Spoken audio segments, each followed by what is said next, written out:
Okay, so let's get on with a question from John, actually, who writes to me and says, I know that you like to look after your mental well-being as part of your own personal journey to Chap Nirvana. My question is, what is your typical diet like in a week to help nurture your physical and mental well-being as a chap? Now, that's a really insightful question, to be honest, John, because I think a lot of us overlook the importance of our diet and the resulting nutrition we get from that in the quality of lives that we lead. Certainly my own life, I see that every day. There's so much stress, anxiety in the world. We're trying to juggle so many things. We're working, we're having active family lives, we're doing all sorts of things.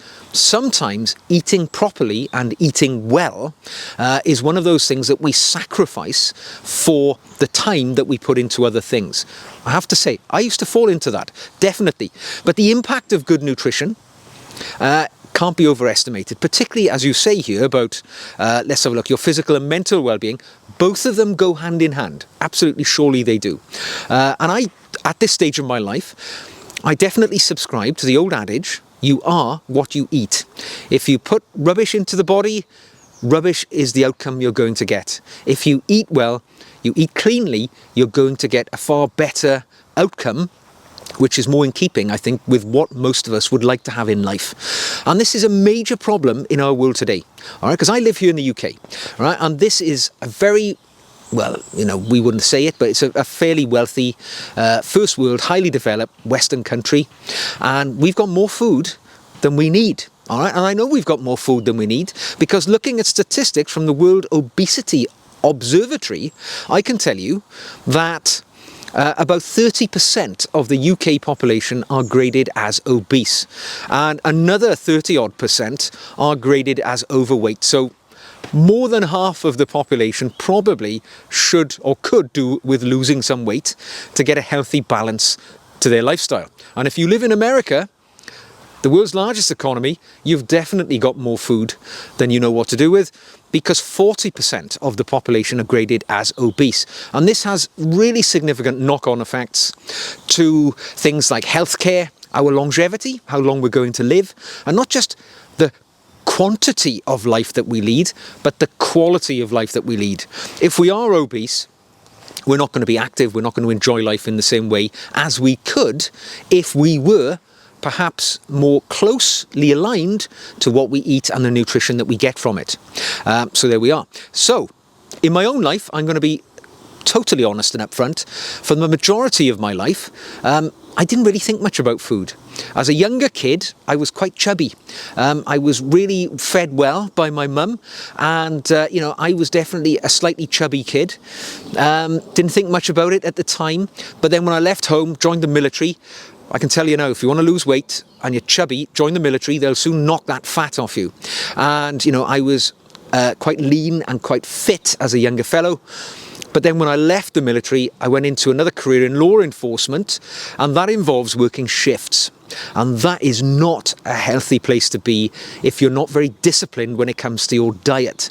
So as a consequence, I gained quite a bit of weight during the sort of first 10 years of my law enforcement career. Then I had a family, all right? So I got married, had a child. And when you've got a young kid in the house, all of a sudden, your discipline goes out the window because you're not dancing to your own tune anymore.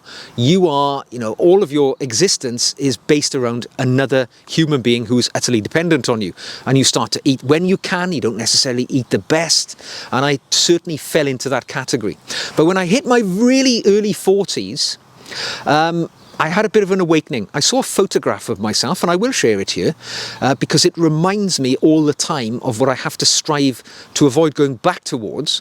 And it was a photograph of myself on stage in London at an event where I'd won an award for a charity I was involved with. And I looked at that photograph, and I remember it vividly because I was really overweight, and I'd been drinking heavily that night, so I have to admit the following day I had a monstrous hangover. And when I looked at those photographs, I saw this pallid, puffy, quite heavy man looking back at me, and it's not the man that I wanted to be.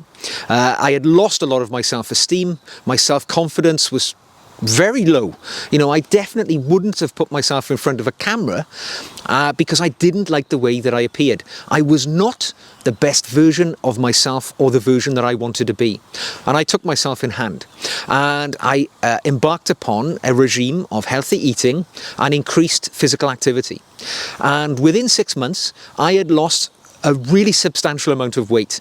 I approached it almost as a religious, fanaticism. And I ate cleanly for 6 months and continued to eat cleanly to the modern day. But I cut alcohol out of my diet.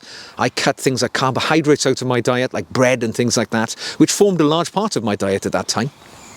And it really revolutionized my energy levels, the way I looked, my self-confidence, my self-esteem. The only reason I'm here now is because of that action I took. Because I would never have sat here in front of a camera as the man that I was. So how did I do it? And how do I continue to do it?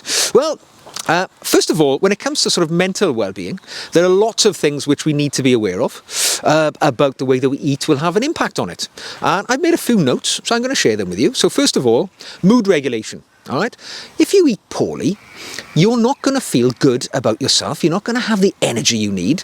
You understand the brain is a machine and the machine operates by using hormones. All right. Not wheels and cogs, but it's hormones. It's chemicals. The brain is a chemical cocktail. And when we eat certain foods, it releases things like dopamine and serotonin into our blood system, makes us feel good. So eating certain things definitely makes us feel good. This is why some people get into a habit of comfort eating. But certainly when it comes to our mental well-being being linked to our eating, it's certainly worth having an awareness of the way that eating affects our mood regulation. Good bit of smoke here. It's keeping me warm, but it's a little bit smoky. The other thing here is energy levels and productivity. So nutrient dense foods, very much things like carbohydrates, they make us feel good, they make us fueled for the day. I'm going to tell you exactly what I eat in a week in a moment, or in a day generally, because each day will be very largely the same. But I definitely pay attention to the fact that the food I eat is what will generate energy for me. Now, just recently, I've been doing a lot of running, right? I was preparing for a race, and I absolutely acknowledge and took heed of the fact that when I'm running, I need more energy. So I would increase my calorific intake dependent on what I was doing. It's important for us to be conscious that if we've got a sedentary life, which my life largely is, to be honest, I'm not digging ditches for a living. I'm tends to be sat at a desk. So I control the amount of calories that I intake into my body dependent on what I'm doing. It's important to remember it's like your car, all right? If you're going on a long journey, you fill it up with fuel. If you're just running around town, you don't need a full tank, all right? It's a bit like that when your eating is involved as well. Blood sugar regulation, all right? That's another thing about the way we eat. Because sometimes, if I haven't eaten enough in a day and I'm using more energy than perhaps I anticipated, I might get that sugar crash, where the body just needs more energy. And I eat dependent upon that as well. And certain foods which you eat, they will give you a sugar rush. If you eat things which are heavy in carbohydrate, which is basically sugar in another form, carbohydrate or sugar intense foods, you're going to get a sugar hike. You're going to get that sugar rush. We see it in kids. You feed kids up with sweeties and they'll be bouncing all over the house. Then they get the crash and, they need to have a nap. Same goes for adults. Be conscious that the food that we put in, sugar dependent, it will alter the way that we affect our day. Don't be eating foods which are full of sugar and then expecting it to carry you out throughout the day, because you're going to get that rush at the beginning and then later on you're going to have the crash and you're going to have a desire to eat more. Better to eat slow releasing nutrient-based foods which are going to carry you throughout the day rather than these sugar hikes. And perhaps the most valuable thing, which I take away from eating these days, is the psychological satisfaction which you get from them. This is sort of eating nutritious, healthy food makes me feel good. All right. I know that if I have a dirty food day, and I have them, don't get me wrong, I'm not an angel here. I don't eat perfectly every day. But when I have a dirty food day, tends to be on a weekend, or tends to be when I go away somewhere and I'm enjoying life. I'm not utterly dictated to by diet, but if I have a dirty food day, I will not feel so good the day after. It's almost like a food hangover, where I know my body systems have detected heavy fat foods, heavy sugar foods, making their way through my system. Everything is affected. My bowel movements, to be, unpleasant about it. Everything can change if you eat poorly. And if you eat poorly day after day after day, that knock-on effect means I'm not going to be the best version of myself. So for me, the psychological effect of eating well, I did a race on the weekend, a 10-kilometer running race. The day before, I kind of slowly fueled up with a bit more food, ate a few more, slow burn carbohydrates like pasta and things like that, because I knew the following day I would have an outlet for all of that extra calories in my system. It was the psychological effect. When I went into that race, I knew I was fueled specifically for that next hour, and I could allow myself to push for the energy into the energy zone, because I'd taken steps accordingly. When you eat well, I find when I've had a good week or day of eating well, there is a sense of accomplishment that I am doing something which positively contributes to my health.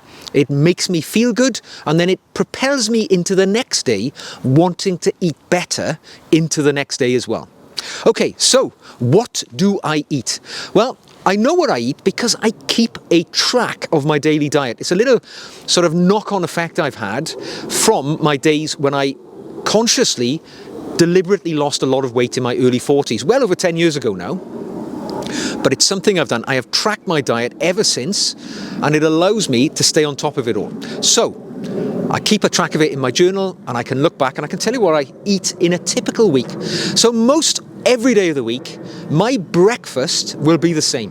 And that will be 40 grams of oatmeal porridge, all right? And I normally buy my porridge, or oatmeal, which is mixed with whole grains, or wholemeal, from my local supermarket. I buy it from Waitrose here in the UK. So it comes preloaded. You get oatmeal, and it's mixed up with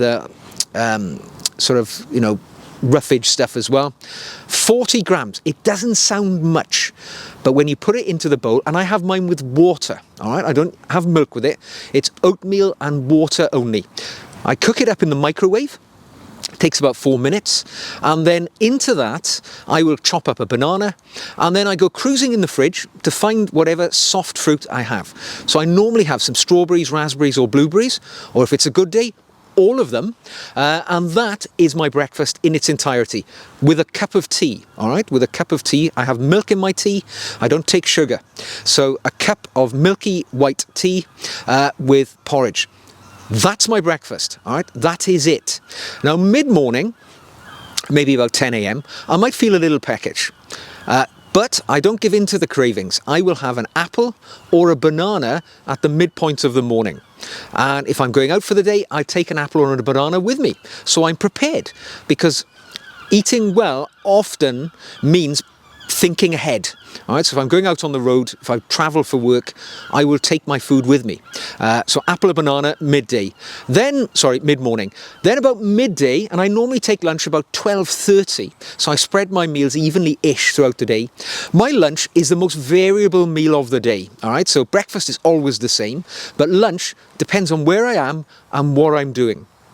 If I am at home, which is where I am probably half of the week, maybe more sometimes, I will tend to have a low-fat, I'm not going to say low-carbohydrate lunch, but I try and keep it to some piece of protein.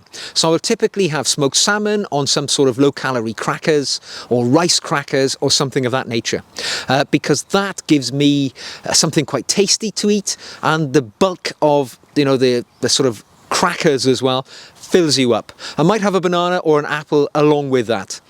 If I'm on the road, I might take something with me. I might take that meal out with me. Sometimes I cook up a nice stew. I might make myself, I cruise the fridge, whatever fresh veggies I've got, I'll throw it into a pot, boil it all up, maybe open a can of, Costco pre-cooked chicken into it, and there you have a lovely lunch that'll last a couple of days. So I'll have fresh veggies, I'll normally have lentils or something else in there as well, which adds quite a lot of bulk, bit of protein in there, and it's a really hearty, healthy lunch, which definitely carries me over then to dinner time. Now, as ever, if I get hungry mid-afternoon, I will default to a piece of fruit. That is where I always go when I feel hungry. Gives me a little bit of a sugar rush. Well, not rush really, but it satisfies the sweet tooth, and it's healthy as well, getting those vitamins and nutrients into the body. So for me, I tend to go for apples and bananas. Seasonally, always available here in the UK. Then dinner for me will typically be about 7 o'clock in the evening. And this is where myself and the family will sit down. Now, I always pretty much cook dinner because I like to be in control of the food in the house, because I'm a bit particular about eating cleanly. And for dinner, we will typically have, on a very boring diet we will have brown basmati rice, which is what we have probably 4 times out of 5 in the house. If we don't have that as our major carbohydrate with the meal, we will have something like a mashed sweet potato. But it's mostly brown basmati rice, lovely flavour, light and fluffy. Along with that, we will have some form of vegetable. My favourite vegetable is cauliflower or broccoli or mixed vegetables. I'm not averse, if I'm in a hurry, to using frozen vegetables straight out of the freezer, boil them up, get them on the plate, no trouble at all. And the protein which we will typically have chicken or fish. So I will have chicken, either chicken breast or a full-size chicken that's been broken down into chicken pieces. Typically have about 100 grams of chicken, or salmon. So that's the fish we normally have. So that would be a piece of salmon bought from a supermarket, baked in the oven. And that would be it. It would be vegetable, rice, and salmon. Then after dinner, after we've dined, and I would normally drink some sort of water or cordial with my dinner, normally sparkling water. Later in the evening, maybe when I'm sat down relaxing, I'd have a dessert, and that would be 100 grams of Greek yogurt, again with some sort of fruit. So it would typically be strawberry or raspberry. I throw that in with the yogurt, and it feels like you're having quite a deluxe dessert, but actually it's only about 60 calories. So it keeps you fueled up, keeps you full, and it feels like you're eating something rather nice. So there we go. That is a typical day's eating for me. Alcohol intake, very minimal. I will probably have 1 or 2 glasses of wine in a week. I will typically drink beer maybe once a month, and that might be a pint of beer. I might have a glass of whiskey occasionally, but I'm really limiting my alcohol intake because I have a tendency to drink too much alcohol if given the opportunity, and I don't want to walk into that problem again. So I very much monitor my alcohol intake. If I go away and I'm away with my wife for the weekend and we're having a great time, I'll share a bottle of wine. But I'm conscious of my alcohol intake. There's a lot of empty calories in there, so I'm very careful of the amount that I drink, because it's not doing anything for me. And I've come to an age where I really don't like hangovers, so I don't have any truck with excess drinking. So there we go. I hope that answered your question, John.